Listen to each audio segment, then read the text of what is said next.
آپ حضرات جانتے ہیں مجھے؟ کون کون پہچانتا؟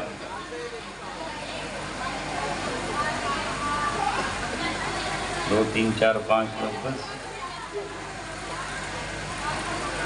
یہ بچہ تو نہیں جانتا ہوگا، ویسے ہاتھ اٹھا رہا. 10 سال پہلے کہیں میں آیا ہوں گا، اس وقت 3 4 سال پہلا بیچارہ.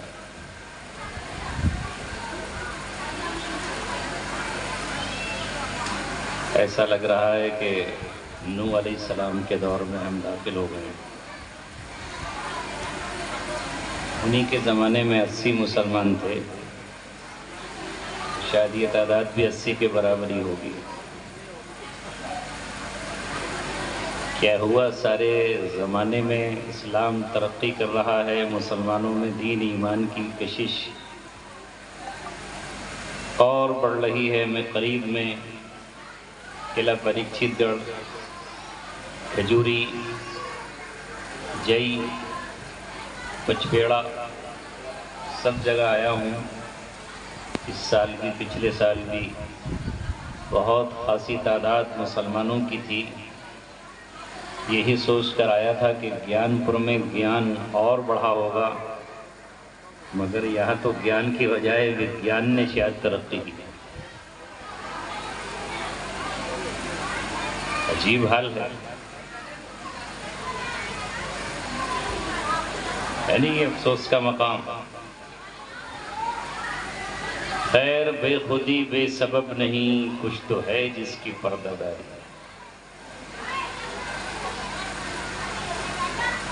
کچھ تو ہوتے ہیں محبت میں جنوں کے آثار، کچھ لوگ بھی دیوانہ بنا دیتے ہیں.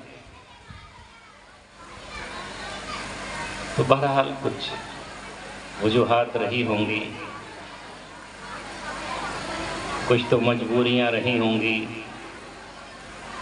یوں کوئی بے وفا نہیں ہوتا. درود شریف پڑھ لیجئے، پڑھ لیجئے ذرا زور سے، میں بھی سن لوں.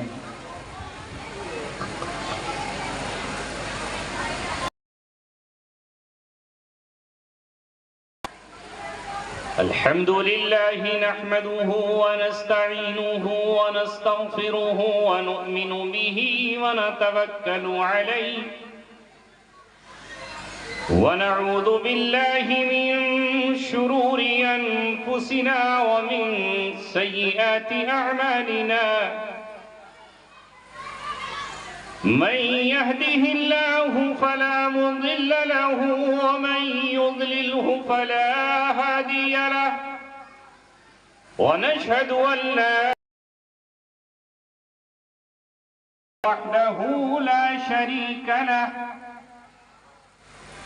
ونشهد أن سيدنا وسندنا وشفيعنا وحبيبنا وطبيبنا ومولانا محمدا عبده ورسوله، وصلى الله عليه وعلى آله وصحبه وسلم تسليما كثيرا كثيرا. أما بعد، قال الله تبارك وتعالى في كتابه الكريم: وأنتم الأعلون إن كنتم مؤمنين. وقال الله عز وجل في كتابه الكريم: ولله العزة ولرسوله وللمؤمنين. صدق رسوله النبي الكريم. قال رسول الله صلى الله عليه وسلم: إن الله يرفع بهذا الكتاب أقواما ويضع به آخرين. صدق رسوله النبي الكريم.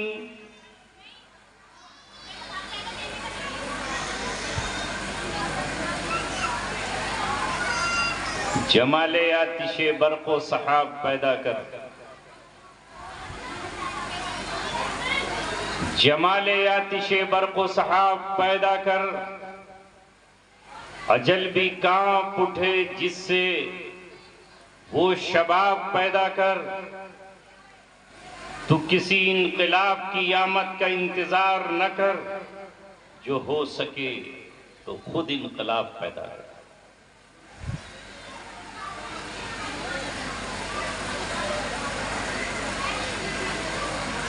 گیان پور کی سرزمین پر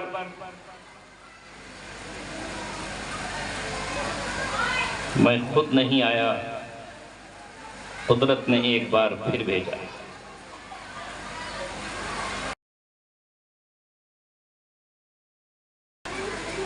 بھائی جمال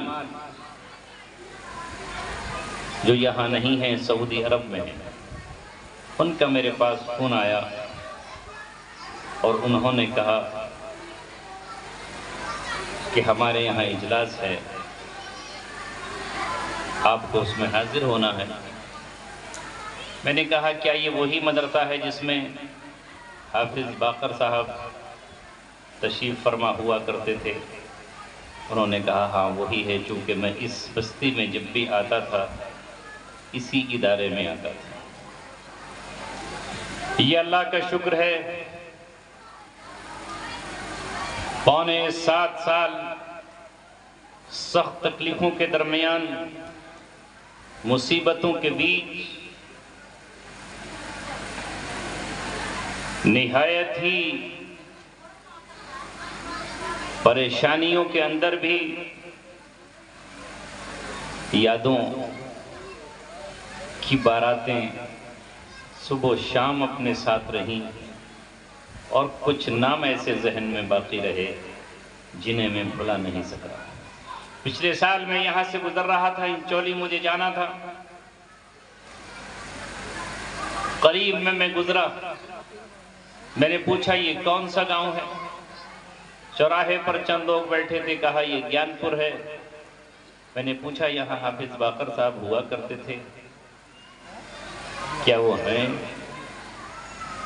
چونکہ ان پونے 7 سال میں نہ جانے کتنے لوگ جو زندہ تھے وہ دنیا سے جا چکے۔ انہوں نے کہا ہاں آج بھی وہ حیات ہیں، موجود ہیں، زندہ ہیں۔ تو جب اس لڑکے نے یہ بات کہی، یاد ہے ایک رات میں یہاں آیا تھا، بہت مصروفیت میری ہوا کرتی تھی، میں نے وعدہ کیا تھا کہ میرے پاس وقت کی بہت قلت ہے اور میں اپنے وقت پر تقریر کر کے جاؤں گا، مگر یہاں بڑا مسئلہ ہوتا ہے۔ جب تقریر کرنے آتے ہیں تو ہر مولوی کہتا ہے پہلے میں، دوسرا کہتا ہے پہلے میں، تیسرا کہتا ہے پہلے میں۔ یہاں بکریوں کی طرح میں شروع ہو جاتی ہے، آپ لوگوں کو پتہ بھی نہیں ہوتا کہ کمرے میں میں چل رہی ہے۔ اب جس کا قد زیادہ ہوتا ہے، جس کا وزن زیادہ ہوتا ہے، جس کا مدرسہ بڑا ہوتا ہے، جس کے ساتھ بڑی نسبت ہوتی ہے، جس کے پاس بڑی پالا گاڑی ہوتی ہے، وہ اپنی میں جیت جاتا ہے۔ جو فقیر ہو، جو قلاش ہو، جس کے پاس بڑی گاڑیاں نہ ہو، جس کے پاس باپ کی بڑی نسبت نہ ہو، جس کے پاس بڑے مدرسے کا اہتمام نہ ہو، اس کی میں بڑی میں کے درمیان میاؤں ہو کے رہ جاتی ہے، وہ کلیجہ محسوس کے رہ جاتا ہے، اور وعدہ خلافیاں یہاں ہوتی ہیں۔ ایسے موقع پر پھر وہ شخص جو اللہ تبارک و تعالیٰ کا کلام پڑھ کر سناتا ہو اور یہ کہتا ہو کہ جب ہم بیٹھتے ہیں یہاں اصلاح کرنے کے لیے تو پھر ہمیں بھی تو وعدہ پورا کرنا چاہیے۔ قرآن کہتا ہے المؤمنون، مومنین وہ ہیں، والموفون بعہدہم اذا عاہدوا، جب یہ کسی سے وعدہ کر لیتے ہیں تو اسے پورا کرتے ہیں۔ کہ یہ وعدہ کرنا صرف مزدوروں کے لیے ہے، صرف کسانوں کے لیے ہے، صرف یہ دوسرے لوگوں کے لیے ہے، ہمارے لیے نہیں ہے؟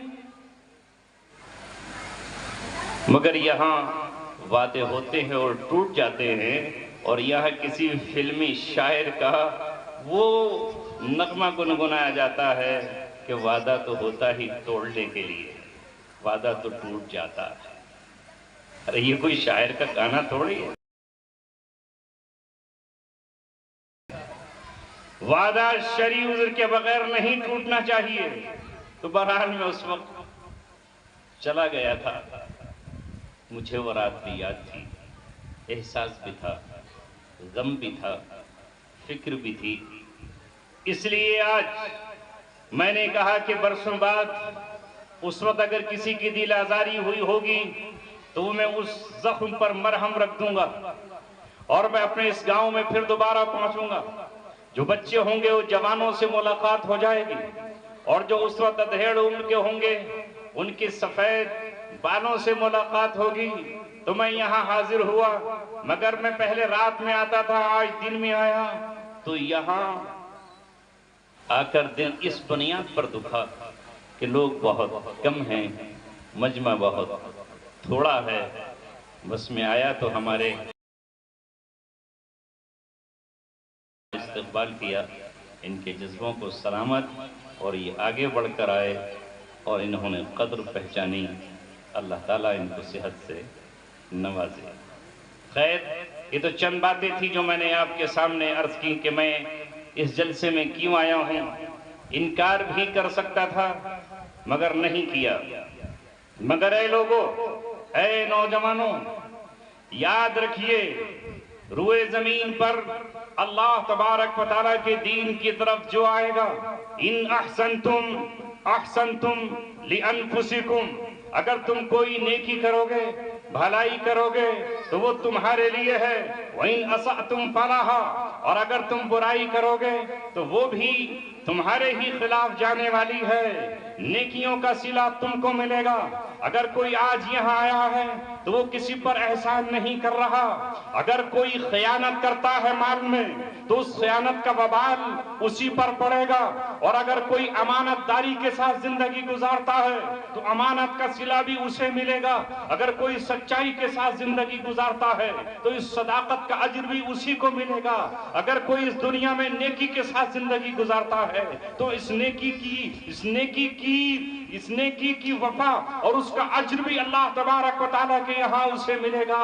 ہمیں کوئی کام جو کرنا ہے وہ اللہ تعالیٰ کی رضا کے لیے کرنا ہے۔ موتی سمجھ کے شان کریمی نے چن لیے قطرے جو تھے میری عرق انفعال کے۔ اللہ تعالیٰ کے یہاں تعداد نہیں دیکھی جاتی، اللہ تبارک و تعالیٰ کے یہاں قلت اور کثرت نہیں دیکھی جاتی۔ جس طرح اس بچے نے شاعری میں ابھی ایک بات آپ کے سامنے کہی ہے، اللہ رب العزت کی نصرت، اس کی تائید کبھی کثرت کی بنیاد پر نہیں آتی۔ یاد رکھو، یہ دنیا کا اصول ہے کہ وہ تعداد کو دیکھتی ہے، اللہ تبارک و تعالیٰ کا دستور تعداد کو نہیں دیکھتا۔ اللہ تبارک و تعالیٰ ایک ابراہیم علیہ السلام کو کہتا ہے، انہو کان امتن قانتن للہ حنیفا، اکیلا ابراہیم ہے، اکیلے ابراہیم، انہیں اللہ تبارک و تعالیٰ کہہ رہا ہے کہ وہ ایک امت ہے۔ لشکر نہیں ہے ان کے ساتھ، ہزاروں لوگ نہیں ہیں ان کے ساتھ، کروڑوں کی تعداد نہیں ہے ان کے ساتھ۔ کتنے ہیں؟ اکیلے، لیکن انہو کان امتن، وہ اکیلے اپنے آپ میں امت ہیں۔ اللہ رب العزت کسی ایک شخص کو وہ مقام عطا فرماتا ہے جو مل کر کے امتیں کرتی ہیں۔ ابراہیم نے تنہا وہ کارنامہ انجام دیا جو امتیں اس کام کو انجام نہیں دے سکتی ہیں۔ انہی سے اللہ تبارک و تعالیٰ نے نمرود کا قلع قمع کرایا۔ نمرود کے سر میں جو تکبر کا کیڑا تھا اس کو کھانے کے لیے ناک کے ذریعے سے مچھر کو داخل کیا، اور اس نمرود کی کبریائی کو، تکبر کو جوتیاں لگوا کر کے اللہ رب العزت نے زیر کیا۔ ایک تھے نا اکیلے، ضرورت نہیں اللہ تبارک و تعالیٰ کو زیادہ کی، مگر چونکہ ہم انسان ہیں اس لیے ہم تعداد چاہتے ہیں، اس لیے اللہ رب العزت کے یہاں تعداد کی کوئی ضرورت نہیں ہے۔ وَكَم مِّن فِئَةٍ قَلِيلَةٍ غَلَبَتْ فِئَةً كَثِيرَةً بِإِذْنِ اللہ۔ اللہ تبارک و تعالیٰ نے یہ قول نقل کیا ہے طالوت کے لشکر کا جو جالوت کے مقابلے پر نکلے ہیں۔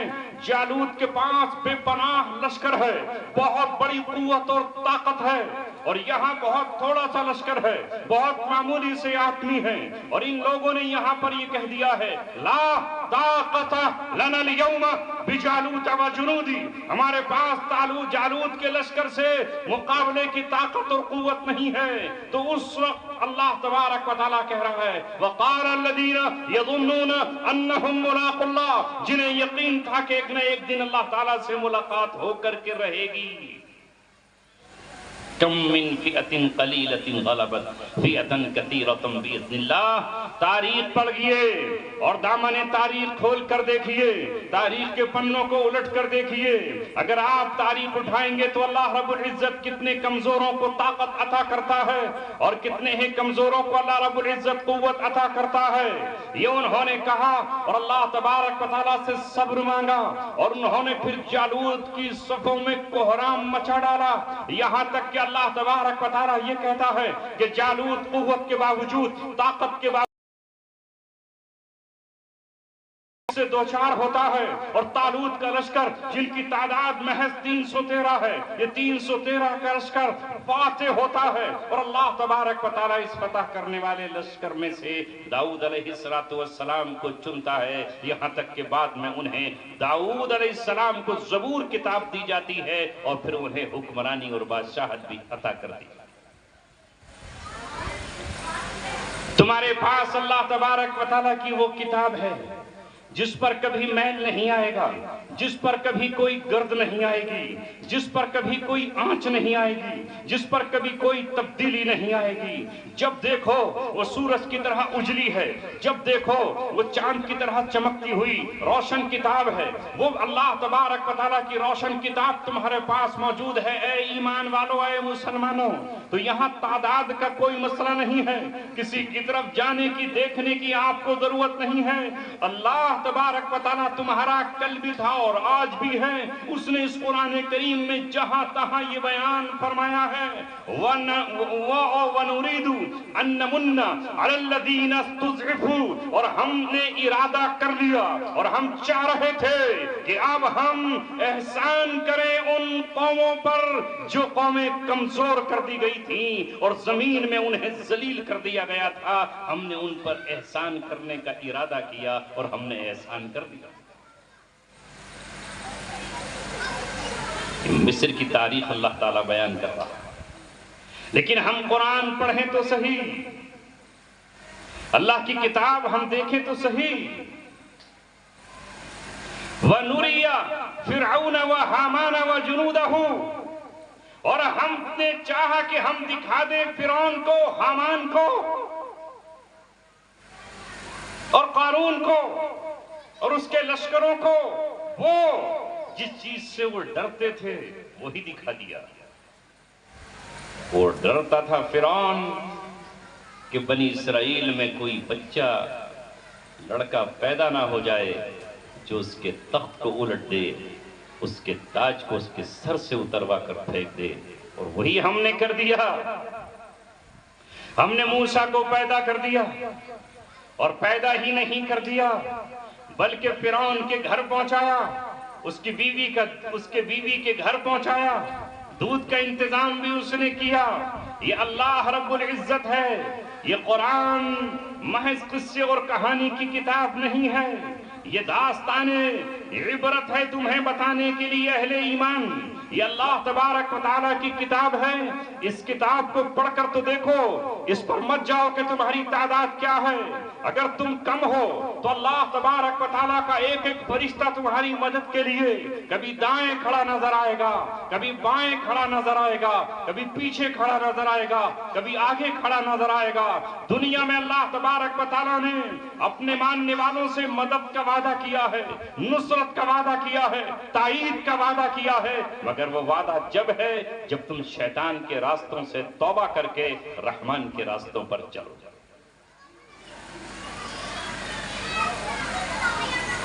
اے ایمان والو، اے مسلمانوں، یہ قرآن پچھلی قوموں کی داستان بیان کرتا ہے۔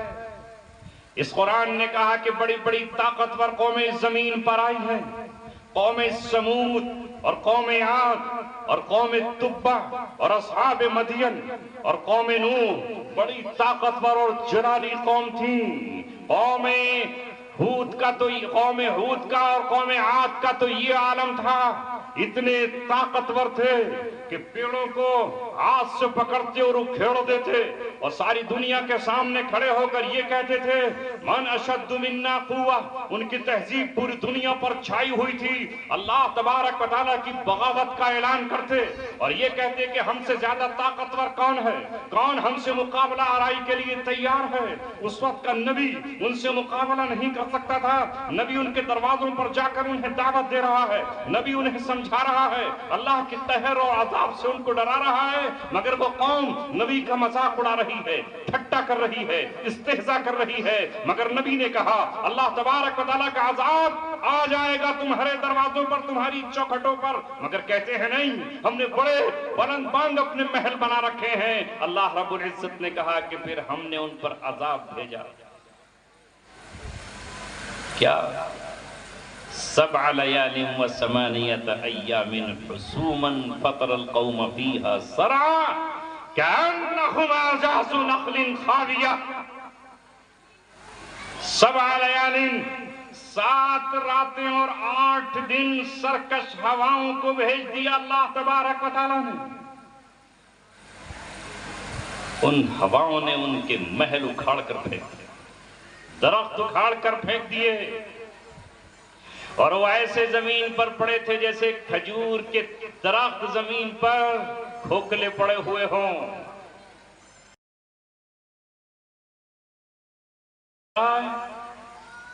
نظر نہیں آ رہا۔ اس وقت روئے زمین پر اہل ایمان اور مسلمانوں کی ذمہ داری بنتی تھی اور بنتی ہے۔ اے ایمان والو، قرآن تمہارے ہاتھ میں ہے، قرآن تمہارے سینوں اور سفینوں میں ہونا چاہیے تھا۔ مسلمان قوم کا بچہ قرآن پڑھا ہوا ہوتا، قرآن کو جاننے والا ہوتا، قرآن کریم کا ترجمہ معنی اور تفسیر کو جاننے والا ہوتا، اور وہ چوراہوں پر کھڑے ہو کر، گھروں پر کھڑے ہو کر، مارکیٹوں پر کھڑے ہو کر، میلوں میں کھڑے ہو کر، بازاروں میں کھڑے ہو کر انبیاء کی طرح، رسولوں کی طرح، صحابہ کی طرح، دیگر پیغمبروں کی طرح دنیا کی قوموں کو دعوت دیتے اور وہاں کے فرعونوں سے یہ کہتے اے آج کے فرعونوں، کل کے فرعون سے عبرت حاصل کرو۔ ایک فرعون وہ بھی تھا جو اپنی فرعونیت کا نعرہ لگاتا تھا، مگر بحر قلزم میں وہ کس طرح ڈوبا ہے۔ دیکھو، جاؤ مصر کے میوزیم میں اور آج بھی اس کی لاش کو دیدہ عبرت بنے ہوئے دیکھو۔ ضرورت تھی آج کے مسلمان دنیا کی ظالم ترین قوموں کے پاس جاتے اور یہ کہتے کہ ظلم کا انجام تباہی ہے، بربادی ہے۔ اللہ تبارک و تعالیٰ ظلم کو پسند نہیں کرتا۔ ان اللہ لا يحب الظالمین، اللہ ظالموں کو پسند نہیں کرتا۔ تم کہتے آگے بڑھ کر واللہ لا يحب الفساد، اللہ تبارک و تعالیٰ فساد کو پسند نہیں کرتا۔ اے فسادیوں، فساد برپا مت کرو۔ تم یہ کہتے آگے بڑھ کر اللہ تبارک و تعالیٰ کہتا ہے الراحمون یرحمہم الرحمن۔ یہ حدیث مسلسلات کہلاتی ہے، مسلسل یہ حدیث سنتے چلے آئے ہیں کہ رحم کرنے والوں پر رحمان رحم کرتا ہے، رحم کرنے والوں پر رحمان رحم کرتا ہے۔ ارحموا من فی الارض یرحمکم من فی السماء، تم زمین والوں پر رحم کرو، آسمان والا تم پر رحم کرے گا، آسمان والا تم پر رحم کرے گا۔ یہ پیغام تم دیواروں پر لکھتے، مگر آج دیواروں پر اور کتبے تو لکھے ہوئے ہیں۔ دنیا میں نہ جانے کتنی تنظیمیں ہیں جن کے سلوگن ہم لکھے ہوئے دیکھتے ہیں، جن کے جملے ہم لکھے ہوئے دیکھتے ہیں، چھوٹا پریوار، سکھی سنسار لکھے ہوئے دیکھتے ہیں۔ لیکن اے مسلمان قوم، تو اپنے گھروں میں کیوں لیٹی ہوئی ہے؟ اے نوجوانوں، تم کیوں سوئے ہوئے ہو؟ تمہارے نبی کی حدیثیں دیواروں پر کیوں نہیں؟ تمہارے گھروں میں کیوں نہیں؟ تمہارے مدرسوں میں کیوں نہیں؟ تمہارے تمہارے اسکولوں میں کیوں نہیں؟ تمہارے کالج میں کیوں نہیں؟ تمہارے ہاسپٹل میں کیوں نہیں؟ تمہارے اپنے آفیسز میں کیوں نہیں ہیں؟ تم نے تو سب کچھ چھپا کر کے بغل کے پیچھے رکھ دیا ہے، پشت کے پیچھے رکھ دیا ہے۔ تمہارا پیغام جو 1400 برس پہلے آیا، تمہارا نبی اس پیغام کو لے کر مکے کی گلی گلی گھوما، کوچا کوچا گھوما، بازار بازار گھوما، وہ طائف کی گلیوں میں گیا، اس پیغام کو لے کر پتھروں سے اس کا جسم چھلنی چھلنی کر دیا، پیر اس کے لہو لہان کر دیے، جسم سے خون کو لالازار کر دیا گیا، جوتیاں خون سے بھر دی گئیں، مگر اس نے بد دعا کے لیے ہاتھ نہیں اٹھائے، انتقام کے لیے زبان نہیں کھولی۔ وہ مدینہ منورہ پہنچا، اس کے صحابہ دعوت دینے کے لیے پہنچے، مگر اے مسلمانوں آج ہمارا کیا حال ہے کہ ہمارے ہاتھوں میں سگریٹ ہے، بیڑیاں ہیں، پان کے گٹکے ہیں، چھالیاں ہیں، موبائل کی رم جھم جھنکار ہے، پازیب ہے، سنگیت ہے، کیا ہے؟ پھر یہ قوم کسی دوسرے کے سامنے جا کر کیا کہے؟ اس پہ اللہ تبارک و تعالیٰ کا پیار برسے یا غضب، اس پر اللہ تبارک و تعالیٰ کی رحمت آئے یا غصہ، اس پر اللہ تبارک و تعالیٰ کی مہربانی اترے یا اللہ تبارک و تعالیٰ کی عنایات اترے یا اللہ تبارک و تعالیٰ کی طرف سے لعنتیں، بتاؤ تو صحیح۔ وہ قوم جو ساری دنیا کی رہبری کرنے کے لیے آئی، جو راستہ بتانے کے لیے آئی، جو ساری دنیا کی رہنمائی کے لیے آئی، جو رحم کرنے کے لیے آئی، آج اس کا حال یہ ہے، آج اس کا حال یہ ہے کہ وہ دوسروں کے قدموں میں پھول نچھاور کر کے سمجھتی ہے کہ یہیں سے مجھے عزت کا تاج مل جائے۔ نہیں سمجھتی؟ اور تمہیں بھی شعور نہیں ہے، تمہیں بھی شعور نہیں۔ کوئی سوچتا ہے اسے سونے کا تاج پیش کر دوں گا تو یہ عزت کا تاج پہنا دیں گی مجھے؟ سمجھ گئے نہیں؟ ارے سمجھ گئے کہ نہیں؟ کلیئر سمجھاؤں؟ سونے کا تاج پیش کر دوں گا تو یہ عزت کا تاج پیش کر دیں گی؟ لا حول ولا قوت الا باللہ۔ ارے اتنی قیمت اگر تو اللہ تبارک و تعالیٰ کے راستے میں خرچ کر دیتا، کسی غریب بیوہ کی چوکھٹ پہ جا کے خرچ کر دیتا، کسی یتیم کو دے دیتا، وہ کیا دے گا تجھے؟ پچھلی قوموں کے ساتھ بھی یہی ہوا اور آج ہمارے اور تمہارے ساتھ بھی۔ عزتیں وہاں مت ڈھونڈو جہاں عزت نہیں ہے، خوشبو وہاں نہیں ملے گی جو مرکز خوشبو کا نہیں ہے، کوڑی کے ڈھیر پر گندی نالی سے خوشبو نہیں آئے گی، نہیں آئے گی۔ اگر خوشبو ڈھونڈنی ہے تو چمنستان میں جاؤ، باغوں میں جاؤ، مشک و عنبر کے پاس خوشبو ملے گی، خوشبو وہاں نہیں ملے گی، کوڑی کے ڈھیر پر خوشبو نہیں ملے گی۔ ایسی ہی ایک جماعت مدینہ میں تھی، مکہ میں تھی، اور وہ ان کے پاس عزت تلاش کر رہی تھی جہاں عزت نہیں تھی۔ اللہ تبارک و تعالیٰ نے کہا اَيَبْتَغُونَ عِنْدَهُمُ الْعِزَّةَ فَإِنَّ الْعِزَّةَ لِلَّهِ جَمِيعًا، یہ عزت ان کے پاس تلاش کرتے ہیں جہاں عزت ہے ہی نہیں۔ عزت تو اللہ رب العزت عالمین کے لیے ہے، اس کے رسول کے لیے ہے اور مومنین کے پاس۔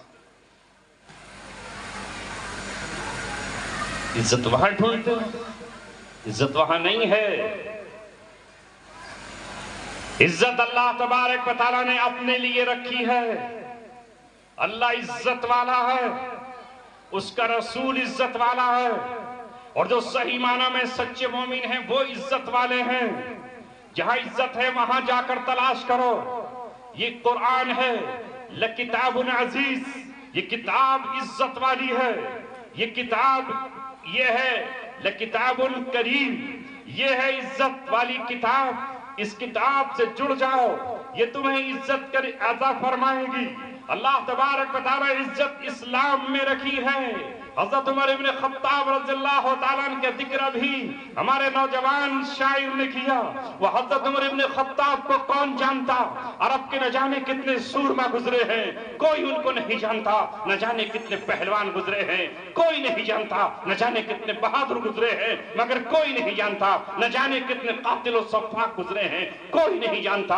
عمر ابن خطاب کو اگر کوئی جانتا ہے، رہتی دنیا تک جانتا ہے، اس کی نیکیاں آسمان کے ستاروں سے برتر ہیں. تو وہ کس وجہ سے ہے؟ وہ اس وجہ سے ہے کہ اس نے اپنی تلوار اسلام کی خدمت میں پیش کر دی، اس لیے کہ اس نے اپنی گردن اسلام کی چوکھٹ پر جھکا دی، اس لیے کہ اس نے محمد کے دامن سے اپنا دامن باندھا. تو اللہ اکبر، اللہ اکبر. تو خطاب کے بیٹے کو یہ مقام ملا. عزت غلاموں کو اسلام نے عطا کی ہے. بلال ایک غلام ہے، امیہ کا غلام. ظاہر داری تو یہ ہے کہ وہ امیہ کے پیر کے نیچے سمٹا ہوا ہے.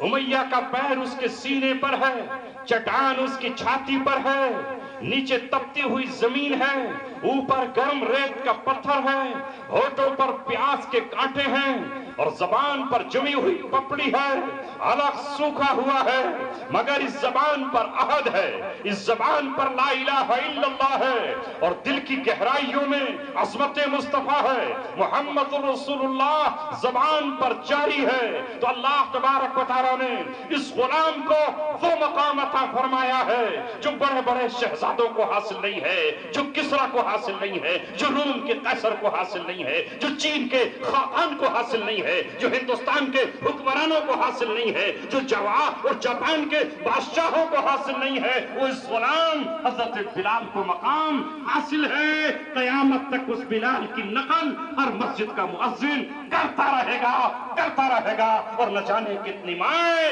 اپنے بیٹے کا نام بلال لگ کر کے فخر کرتی رہے. ہم اس کی طرف آپ کو دعوت دینے کے لیے یہاں حاضر ہوئے ہیں. دوستو، گیان پور میں رہنے والوں، اگر گیانی ہی بننا ہے تو پھر گیان حاصل کرو قرآن کا، حدیث کا. اسی سے آپ کو عزت ملے گی. تمہیں کسی دوسرے کی چوکھٹ پر جانے کی ضرورت نہیں ہے.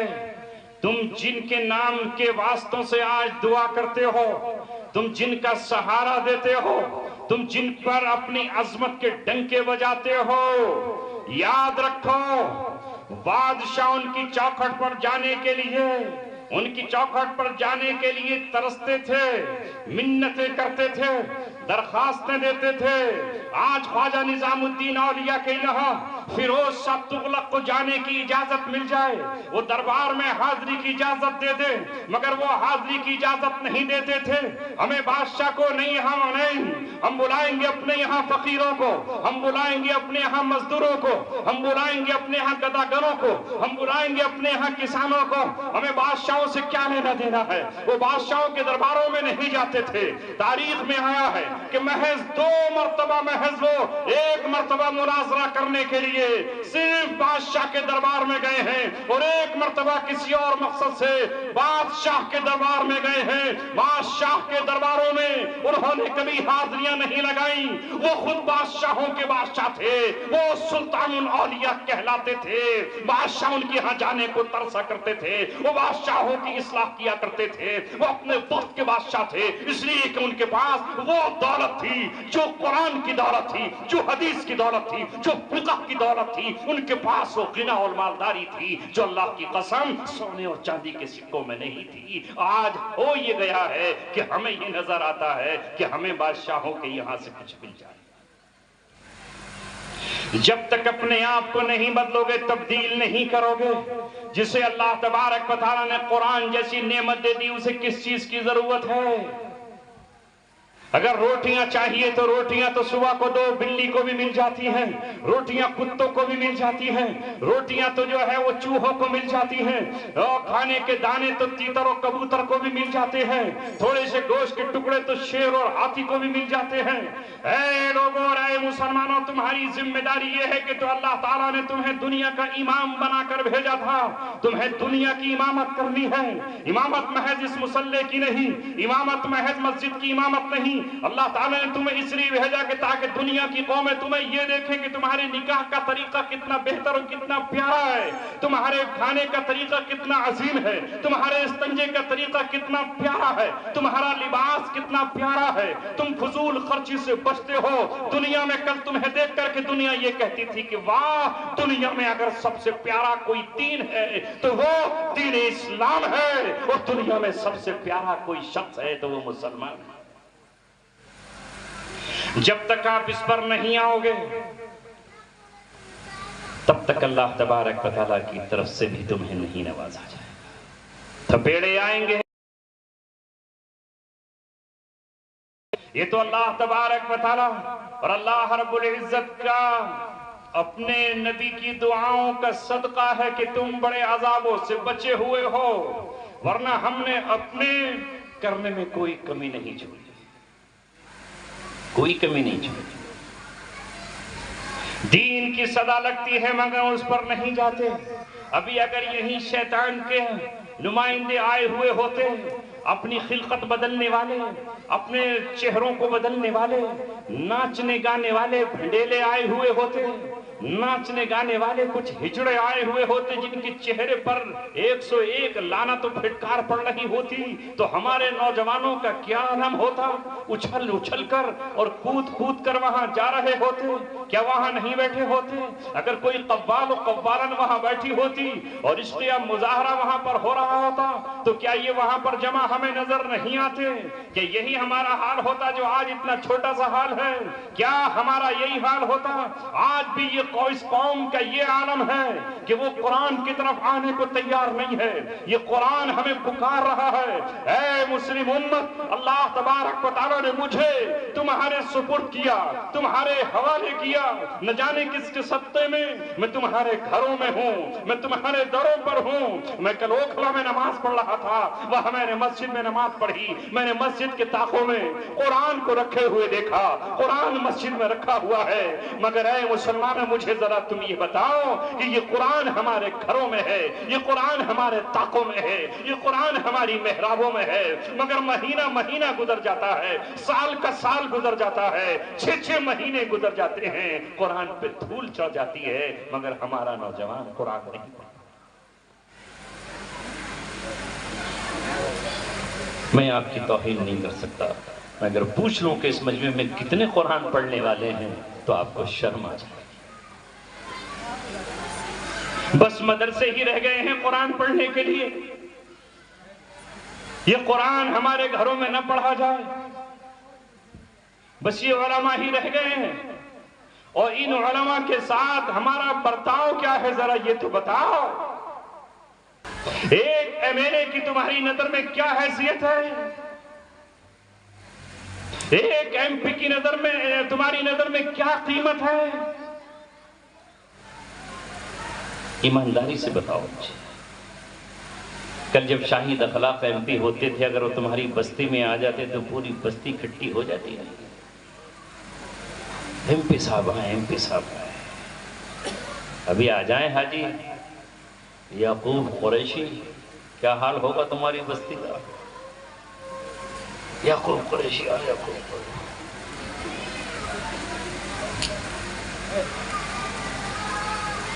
اور اگر سرکار ہو ان کی پھر وہ تو اللہ تعالیٰ نے اب کر دیا، سب کو پھرتے ہیں میر خوار، کوئی پوچھتا نہیں، کر دیا نا، کوئی کسی کی پوچھ نہیں۔ اگر آپ نام لوگے تو ایک ڈنڈا اور پڑ گا۔ لیکن اگر کہیں قرآن کا حافظ، قرآن کا قاری، مسجد کا امام، کوئی عالم دین، اس سے بڑھ کر کوئی ہو سکتا ہے؟ جب اللہ تبارک و تعالیٰ کی کتاب سب سے اعلیٰ اور سب سے افضل ہے تو اس کا مقام افضل اور اعلیٰ ہونا چاہیے کہ نہیں؟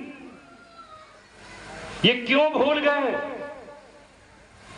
سنو، اگر آج دنیا میں ہماری رسوائی ہے مشرق سے لے کے مغرب تک، شمال سے لے کر جنوب تک، عرب کے صحراؤں سے لے کر کے افریقہ کے ریزورٹ تک، اور ہندوستان کی اس کنارے سے اس کنارے تک، تو اس کی وجہ یہی ہے کہ اس امت نے قرآن مقدس کو چھوڑا ہے۔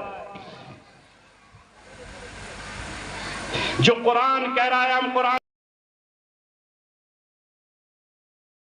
تجھے جزدان سے باہر آنے کی ضرورت نہیں ہے، ہمیں بے حیائی کا ارتکاب کرنے دے۔ قرآن ہم سے یہ کہے کہ وَلَا تَقْرَبُوا الزِّنَا، زنا کے قریب مت جاؤ۔ ہم کہیں گے اے قرآن تو اپنا پیغام اپنے پاس رکھ، ہمیں تو زنا کاری ہی میں مزہ آتا ہے۔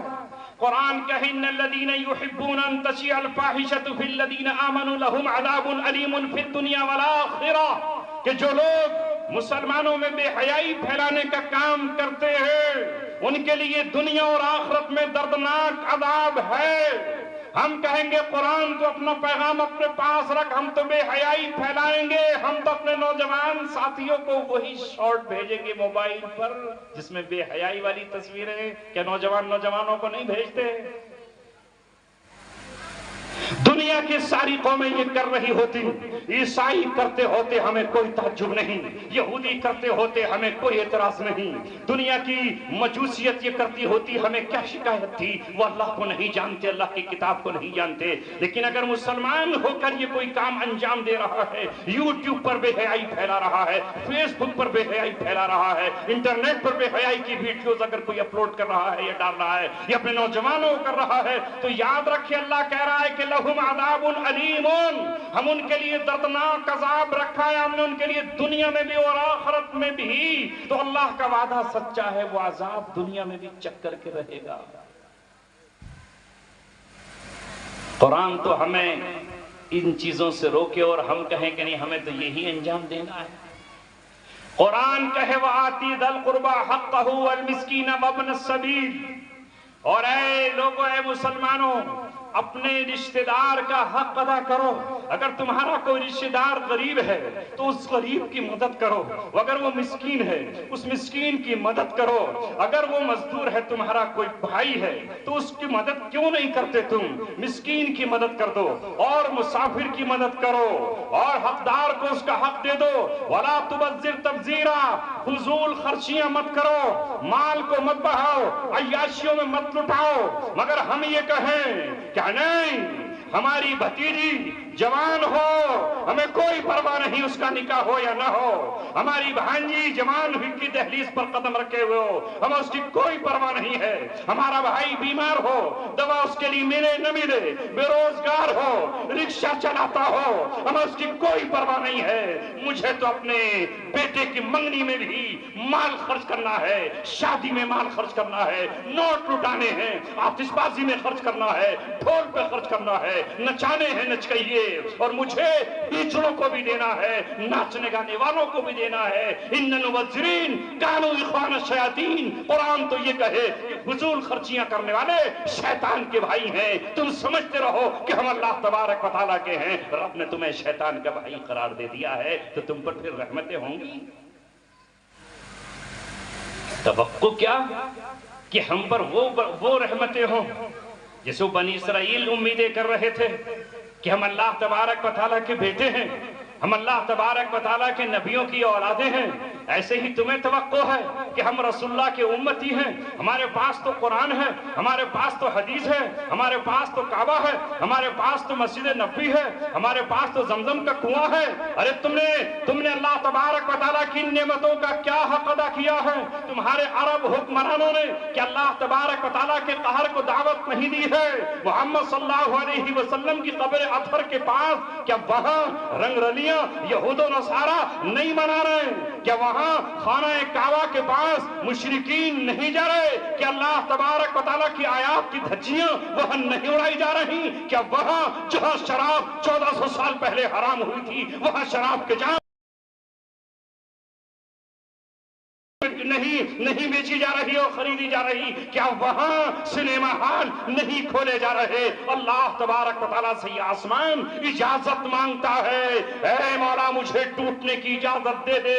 یہ سورج چاہتا ہے میں جلا کر کے راکھ اور خاک کر دوں، یہ سمندر وہاں جو ہے جدے میں وہ چلنے کی اجازت مانگتا ہے، مولا مجھے اجازت دے۔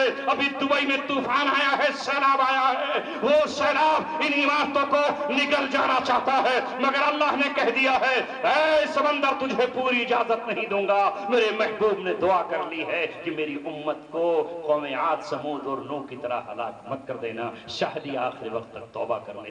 یہ ہے مسلمانوں کے حالات۔ ورنہ کیا ہمت تھی کہ چند ہزار یہودی اور وہ ہماری آنکھ میں آنسو دے سکتے تھے؟ کس میں ہمت تھی کہ کوئی کانٹا ہمارے پیر میں چبھ جاتا؟ کس میں ہمت تھی کہ کوئی کیل ہمارے جسم تک پہنچ جاتی؟ کس پتھر میں یہ طاقت تھی کہ وہ ہماری ٹھوکروں میں آ جاتا؟ نہیں، یہ اللہ تبارک و تعالیٰ کی طرف سے کوڑے ہیں عذاب کے، وہ عذاب کے کوڑے اللہ تبارک و تعالیٰ برساتا رہتا ہے۔ اس نے پچھلی قوموں کو بھی اس عذاب کے کوڑوں سے دو چار کیا ہے۔ یسلط بعضکم بعضا، اللہ تبارک و تعالیٰ بعض کو بعض پر مسلط کرتا ہے اور کرتا رہے گا۔ لہذا آج وقت ہے ہمیں توبہ کرنے کا، اللہ تبارک و تعالیٰ کی کتاب سے جڑنے۔ یہی وہ فکر ہے، یہی وہ چبھن ہے، یہی وہ کسک ہے، یہی وہ اللہ کا خوف ہے جو مجبور کرتا ہے کہ آپ کی چھوٹی سی دعوت پر یہاں چلے آئیں۔ نوجوان کہتے ہیں آپ نے ہماری چھوٹی سی دعوت کو قبول کر لیا، آپ کا بڑا شکریہ۔ شکریہ ہمارا نہیں، شکریہ آپ کا۔ یہ ہماری ذمہ داری تھی کہ ہم پیدل چل کر پیروں میں چھالے پڑ جاتے مگر ہم آپ تک پہنچتے۔ ہم آپ کی دعوت پر نہیں، اپنا فریضہ نبھانے کے لیے آتے۔ لیکن اے میرے نوجوانوں، زندگی میں تبدیلی کب لاؤ گے؟ کب بدلو گے؟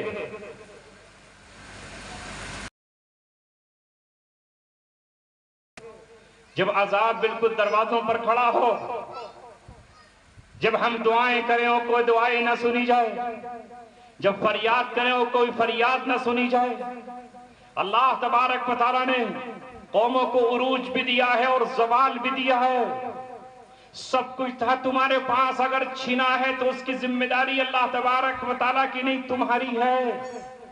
یہ پیڑ اپنی جگہ پر قائم رہے گا جب تک تم اس پر کلہاڑا نہیں چلا دیتے۔ یہ درخت اسی طرح ہرا بھرا رہے گا جب تک تم اس کی نگرانی اور حفاظت کرتے رہو گے۔ اللہ کی سنت یہ ہے کہ یہ خود بخود نہیں سوکھ جائے گا۔ اگر تمہارا چمن آج سوکھا ہے تو اس کے ذمہ دار تم ہو، اگر تم آج برباد ہو تو بربادی کے ذمہ دار تم ہو۔ اس لیے کہ آج ہماری بچیوں نے خود پردہ کرنا چھوڑ دیا ہے۔ آج ہماری بچی ہمیں خود فکر نہیں ہے۔ میرے ساتھ یونس بھائی تشریف لائے ہیں، میں ان سے ذکر کرتا چلا رہا تھا، تمہاری بستی ہو یا یہ گیان پور ہو، یا میں یہاں ایک مدرسہ قائم کر کے گیا تھا پٹنہ مراد پور یہاں پور کے نزدیک میں ہے، وہاں کی بستی ہو، کچھ فکر نہیں ہے بستی والوں کو۔ 7 سال کے بعد جب لوٹا ہوں تو لوگوں کی بیٹھکیں بنی ہوئی ہیں، عمارتیں بنی ہوئی ہیں، بیٹھکوں میں پتھر لگے ہوئے ہیں، چینل لگے ہوئے ہیں، بڑی بڑی عمارتوں میں رنگ و روغن لگے ہوئے ہیں، سڑکیں بنی ہوئی ہیں، جنگلے بنے ہوئے ہیں اور بہت سی ترقی ہوئی ہے، لیکن مدرسے میں ایک اینٹ نہیں لگی، ایک پتھر نہیں لگا، ایک کھڑکی نہیں لگی، ایک روشن دان نہیں لگا، پانی کی ایک ٹوٹی نہیں لگی، ایک پنکھا نہیں لگا، ایک استاد نہیں رکھا گیا۔ یہ بدنصیبی کس کی ہے؟ یہ بدنصیبی میری نہیں ہے، یہ بدنصیبی اس بستی والوں کی ہے۔ مجھ سے تو اللہ تبارک و تعالیٰ اگر پوچھے گا تو میں تو اس سے یہ کہہ دوں گا، اے میرے مولا، میرے پاس بھیک مانگنے کے لیے ایک زبان تھی، ایک دامن تھا، وہ زبان قید کر دی گئی تھی، ہونٹوں پر تالا لگا دیا گیا تھا، ہاتھوں میں ہتکڑی تھی اور پیروں میں بیڑیا تھی۔ 7 تالے توڑ کر میں آ نہیں سکتا تھا کہ میں وہاں جا کر کے چراغ جلاتا اس بستی والوں کی ذمہ داری۔ کیا ہے؟ اسکول میں 2 کلو چاول مل جاتے ہیں، اس لیے اپنے بچیوں کو بھیج دیں، اس کی کوئی پرواہ نہیں کہ اس کی زبان پر لا الہ الا اللہ جاری ہو جائے، وہاں پر اسکول کی ڈریس مل جائے گی، اس لیے وہاں بچی کو بھیج دیں، حیا کی چادر پیر میں گر جائے اس کی کوئی پرواہ نہیں، بچیوں کو اللہ تبارک و تعالیٰ کا کلام سیکھنے کو مل جائے اس کی کوئی پرواہ نہیں۔ حیا اور غیرت ہم نے خود اتار کر پھینک دی، جب ہم نے اتار کر پھینک دی تو پھر چیل اور کوے تو خود بخود آ کر کے نوچیں گے، تو پھر ذمہ دار کون؟ اے میرے دوستو، اے نوجوانوں، میں نے پچھلے سال چاند پور کی سرزمین پر کہا تھا اور آج گیان پور میں کہہ رہا ہوں، جو بھائی اپنے بہن کی آبرو کی حفاظت نہیں کر سکتا، جو اس کی غیرت کی حفاظت نہیں کر سکتا، اسے بھائی کہلانے کا حق حاصل نہیں ہے۔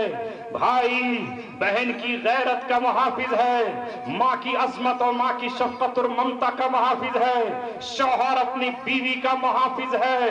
اگر کوئی شوہر اپنی بیوی کی آبرو، عزت اور عفت اور عصمت کی حفاظت نہیں کر سکتا، وہ بغیرت اور دیوس ہے۔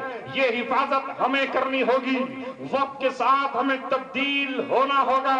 کل اگر ہمارے گھر کچے تھے تو آج ہم نے اپنے پکے مکان بنائے ہیں، کل اگر ہمارے گھروں میں جنریٹر نہیں تھے تو آج انویٹر ہمارے گھروں میں ہیں، کل اگر ہمارے پاس سائیکلیں تھیں تو آج ہمارے پاس موٹر سائیکلیں ہیں۔ ہمیں اپنے اسلام پر قائم رہتے ہوئے اپنے ملک کے قانون پر بھی عمل کرنا ہے۔ ملک کا قانون ہمیں پڑھنے سے نہیں روکتا، حجاب سے نہیں روکتا، پردے سے نہیں روکتا، قلم سے نہیں روکتا، سیاہی اور روشنائی سے نہیں روکتا، ترقی سے نہیں روکتا، بی اے اور ایم اے کرنے سے نہیں روکتا، عالمہ بننے اور حافظہ اور فاضلہ اور مولویہ اور قاریہ بننے سے ہماری بچیوں کو قانون نہیں روکتا، تو پھر کون ہے ذمہ دار؟ بس تمہیں تو اس بات کی لگی رہتی ہے کہ سیاست میں یہ ہو جائے، سیاست میں بس اب کی بار اگر کچھ بدل گیا تو چمتکار ہو جائے گا۔ کیوں؟ 2007 سے 12 تک کیا یوگی کی حکومت تھی تو کیا کر لیا تم نے؟ بہن جی کی نہ تھی؟ بہن جی تھی، اور 12 سے 17 تک بھائیے جی نہ تھے؟ ارے وہی بھائیے تو تھے، تو کیا کر لیا آپ نے؟ اور 2004 سے لے کے 2009 تک چچا جی نہ تھے؟ تاؤ تھے، تو کیا کر لیا؟ ایسا بس تمہیں پلائی ہے گھٹی، ایسی گھٹی پلائی ہے کہ یہ ہٹ جائیں گے تو وہ آ جائے گا، جیسے بس مانو تمہارا اپنا راج آ جائے گا اور پرانا دور تمہارا دور کے آ جائے گا اور تم وقت کے شاہجہاں بن جاؤ گے۔ کیا کہیں گے، تم شاہجہاں بن جاؤ، تم کچھ نہ بنو گے، بنیں گے بھی تو سنیتا ورما ہی بنیں گے، تم کچھ نہ بنیں گے۔ وہ بنتے بھی تو حاجی جی بنتے، کیوں؟ وہ پہلے یو ڈی ایف میں بن کر آئے تو عاشق رسول کا خطاب دیا، تم بھی ساتھ میں ہم بھی ساتھ میں عاشق رسول، اور جیسے ہی وہ بہن جی آئیں تو فوراً بولے بھیا میں تو جا رہی ہوں بہن جی کے بعد۔ کیا ہوا؟ 2 دن نہیں رکے، 13ویں دن جو ہے چلے گئے بہن جی کے بعد۔ اور پھر بہن جی نے جب وہ کمیلہ شروع کیا کمیلہ شروع ہوا، کہہ دیا انہوں نے کہ ہمارے کمیلے میں 29 بھینسیں کٹیں گی اور ان کا حال سردار جی جیسا ہے۔ جیسے سردار جی دکھے تو بہت تھوڑے ہیں لیکن لگے بہت زیادہ، اسی وقت نکال کے چٹ دیتی پٹ دیتی، بار کیا انہیں، بار کیا تھا کہ نہیں؟ پھر وہی میں یہ سمجھا رہا ہوں کہ ان چیزوں کو چھوڑ دو، اپنے سورج پیدا کرو، تمہارا رہبر محمد صلی اللہ علیہ وسلم ہے، قرآن ہے، حدیث ہے، اور حقیقی رہنما تمہارے صحابہ ہیں۔ ادھر آئیے، اپنی تعلیم حاصل کیجئے، اسلام سے جڑیے، قرآن سے جڑیے، تعلیم سے جڑیے، اور اس سے جڑ کے پھر عزت حاصل کیجئے۔ کچھ بات آئی سمجھ میں یا بک رہا ہوں جنوں میں کیا کیا؟ کچھ نہ سمجھے خدا کرے کوئی۔ اللہ تعالی ہم سب کو عمل کی توفیق عطا فرمائے، خلوص کے ساتھ، اخلاص کے ساتھ اپنا کام کریں۔ اب انشاءاللہ ایک اور فاضل نوجوان ہیں، حضرت جناب محمد آصف ثانی صاحب، مولانا معینۃ اللہ ثانی صاحب کی وہ یادگار ہیں، ان کی پہچان ہیں، اور انہی کے انداز میں ان کی تقریر کرتے ہیں۔ انشاءاللہ وہ آپ سے خطاب فرمائیں گے۔ آپ مسافر کے لیے دوڑ نہ لگائیں، جمپ نہ لگائیں، رننگ نہ کریں۔ انگریزی اس لیے بولتا ہوں کہ آپ لوگ مولاناؤں کو سمجھتے ہو کہ یہ ملا جی کچھ جانتے نہیں، تو کچھ لوگ ہم بھی سیکھتے ہیں تاکہ ان کو تھوڑا سا روب بیٹھے کہ بھئی ہاں انہیں بھی انگریزی آتی ہے۔ ماشاءاللہ دیکھیے، سر پہ سیاہ امامہ، داڑھی بھی سیاہ، کپڑے سفید، چپل براؤن۔ اب یہ جلوہ گر ہوں گے آپ کے سامنے، بس پھر آپ کبھی قہقہو کی دنیا میں جائیں گے اور کبھی آنسوؤں کی برسات میں آپ نہائیں گے، اور پھر انشاءاللہ اس کے بعد یہ آپ سے حقیقی کام لیں گے کہ اس مدرسے کی خدمت کے لیے آپ کی گاڑھی رقم جو آپ خرچ کرتے ہیں وہ آپ اس سے وصول کریں گے۔ اللہ تعالی ہمیں عمل کی توفیق عطا فرمائے۔ وما علینا الا البلاغ المبین۔ او بھائی ثاقب بھائی، کوئی بات ادھر ادھر کی ہو تو اسے بیچ میں سے ڈیلیٹ مار دیجیے گا، کیونکہ بیچ میں کچھ باتیں ایسے بھی ہو جاتی ہیں جو